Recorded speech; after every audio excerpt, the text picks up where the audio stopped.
everyone, welcome to this episode of Context is King. I'm Rebecca Brayton, and with me as always is WatchMojo founder and CEO Ashkan Karbasfrooshan to discuss what creators can expect on YouTube in 2020, or online in general, like TikTok or whatever. TikTok. All right, so what are we in for this year? Okay, so one, I feel, it's an election year in the US. You're seeing Mayor Bloomberg spending, he spent more in a month than Barack Obama spent, I think, through his campaign. It was some obscene number.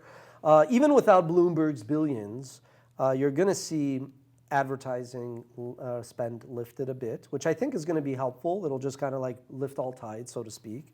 So that is a net positive.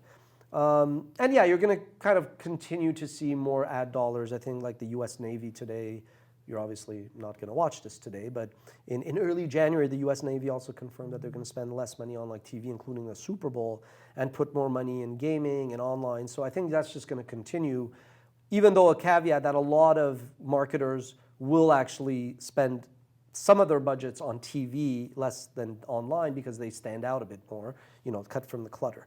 So I think that's a net positive. Two, I think you're going to see this blurring line between creators, brands, publishers, where, for example, you're going to have Washington Post on TikTok competing with a TikToker. You're going to see Tom Brady or athletes like Tom Brady on Twitter put out cool content that is produced. Well, he's got time now. He's got time now. Ouch. Ooh, touche. Wow, harsh. Wow.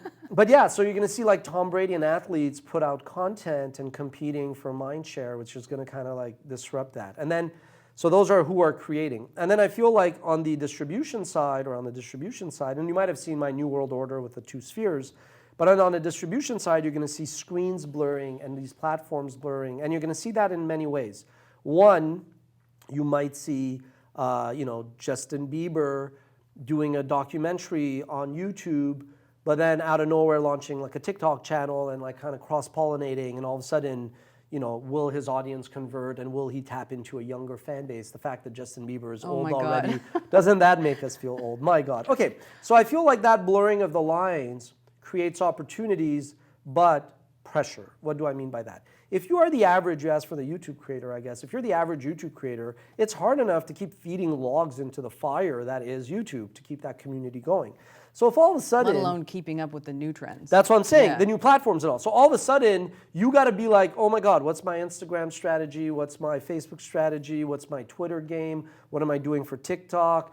And then it's just, it's Snapchat. It's really, really, really going to be hard for the average individual creator to maintain when all these brands with deep resources and publishers and athletes and celebrities are going to be competing. And so I think this concept of creator burnout is unfortunately going to intensify. I think you're going to see more creators not just burning out, but you're also going to see more creators just walking away for a while. I think it'll be whereas before you were kind of competing with the other YouTube creators, so it was kind of an even playing ground, and it was maybe bragging rights, and you're hey, I want the views, I want the subscribers. And we kind of aborted all that and just built a brand where we have Paul Schneider. It's you and I could be on camera, off camera. We could kind of pass the puck and take a breather and so on, which is both the genius and one of the challenges of our model, which, everybody has pros and cons. But I do think that a lot of YouTube creators are just going to be yeah, I can't compete with Tom Brady and his team of 15 people who work on Gisele Bundchen shoots. There's lions and tigers in his videos. I don't have lions and tigers.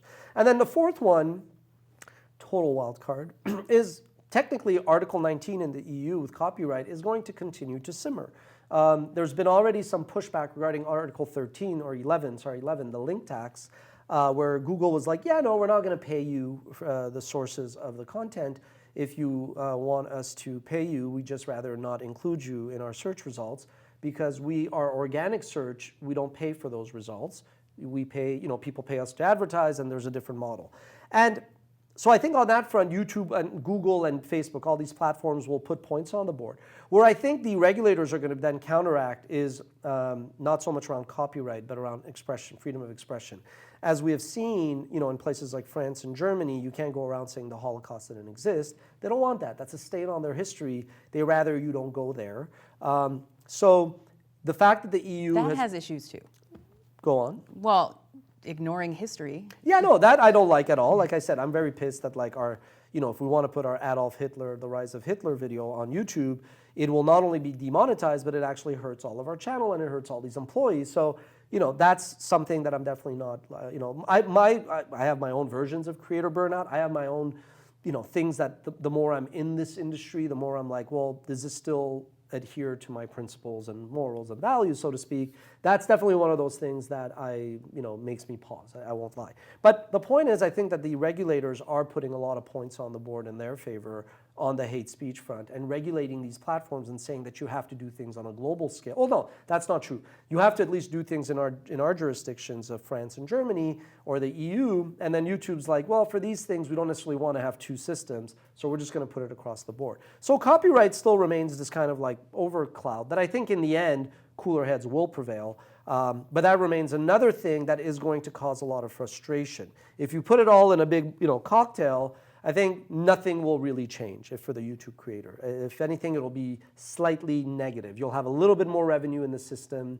That will be materially insignificant because it'll be spread to the Tom Brady's and the Washington Post and whatnot. And I think you're just going to have more competition. It's going to be more friction, more demonetization, more copyright stuff. And, I think it's good to give YouTube the benefit of the doubt. Lord knows I've had my frustrations, mainly privately, sometimes publicly. But again, in my expectations versus gratitude, new mind reset, I'm good. And I realize it's their platform. It's this awesome platform that they've invested heavily in, and it helps you reach 2 billion people. It's just part of it, right? The analogy I use is, I love analogies. Let's say you run a bar, but you don't like the fact that every night somebody on your team has to clean the puke, and there's always a bar fight. It's part of the territory. As much as you say, oh, well, why can't people behave? It's a freaking bar. So on YouTube, these are unfortunately the things that go part of the system. And I think each creator should have like a work-life balance and playbook in terms of how they want to play this.